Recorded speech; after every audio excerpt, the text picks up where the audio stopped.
Hey all, Chris Bassett here, and I'll be showing you how to make custom ringtones for free. Let's get into it. You're going to need 3 apps: Shortcuts, Files, and GarageBand. I'm doing this tutorial from an iPhone, so you can just download this from the App Store.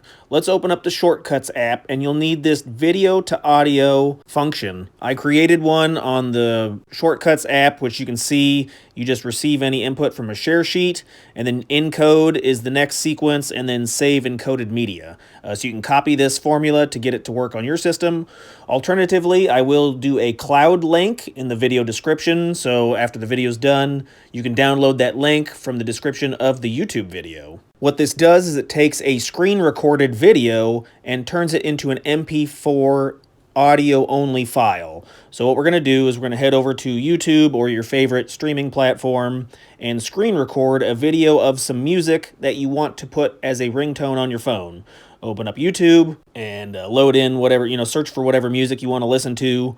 I would recommend that you do this with a copyright-free music. Generally speaking, this is fine for private use, but if you're trying to distribute or sell the ringtones, you might get into trouble. In order to screen record a video, just swipe up and then hit the record icon at the bottom of the screen. Determine how long you want the video to be, and then swipe up and hit the stop recording to end the clip. So we'll go into our photo app, and it'll be at the bottom there. You can see right there. The next step is to use the share sheet. It's the box with the arrow in the lower left-hand corner. And then go ahead and scroll down to where it says video to audio.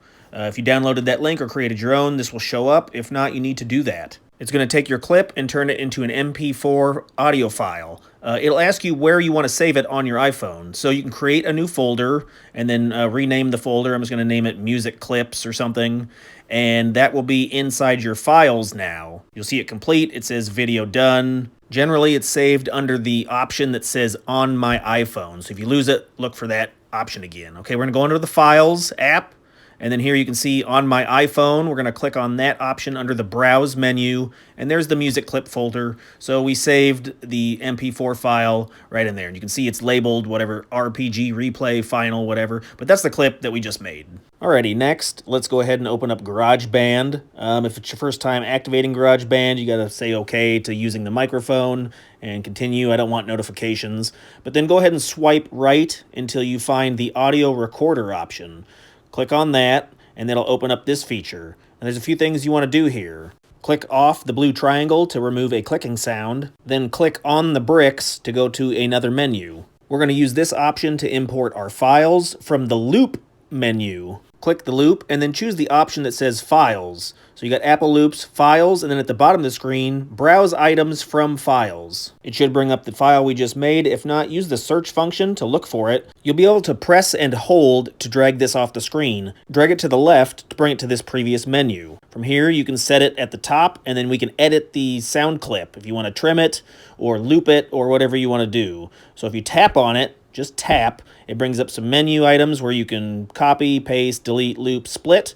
So you want to split it, put your thumb on the yellow scissors and slide your thumb down to split it in half. Then you can highlight just the front and delete that and then slide this forward. If you tap on it again, like I said, you could loop it. So if you wanted your ringtone to be longer than whatever this is, 7 or 8 seconds, you can create the loop option. Edit it how you see fit, and then we'll want to save it. In order to save it, press the upside down triangle in the upper left-hand corner. You'll then save this under My Songs. You'll also be able to see this in your Files folder under GarageBand Recents. You can go ahead and hold the icon down to bring up a menu.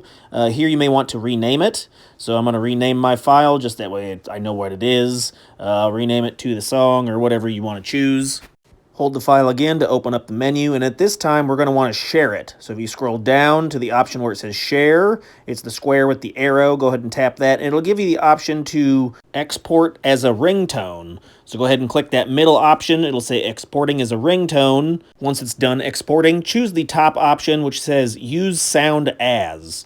So click that top option, and you can use it as a standard ringtone. This way it'll automatically be in your settings as a phone ringtone, and it'll be selected. So let's go ahead and go back to our settings in the phone. Scroll back over to my settings option. I'm going to scroll down to Sounds and Haptics, and then you can see at the very top where it says ringtone, it is now chose. Hey, check out another video over here. I got some links down in the description. Make sure you check those out. Any other questions or comments, put those below. Thanks.